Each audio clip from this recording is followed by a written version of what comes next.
చరిత్ర మర్చిపోతూ ఉంటాం. అవునండి.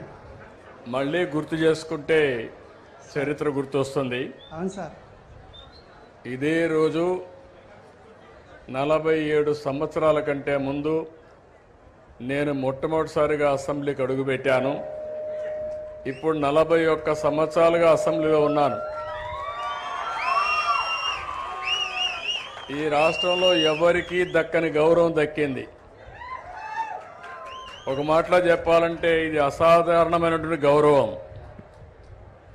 ఇన్నిసార్లు గెలవడం, సమైక్య ఆంధ్రప్రదేశ్లో ఎవ్వరూ చేయని విధంగా 9 సంవత్సరాల ముఖ్యమంత్రిగా మన నాయకుడు ఎన్టీ రామారావు గారంటే ఒక చరిత్ర సృష్టించిన యుగ పురుషుడు.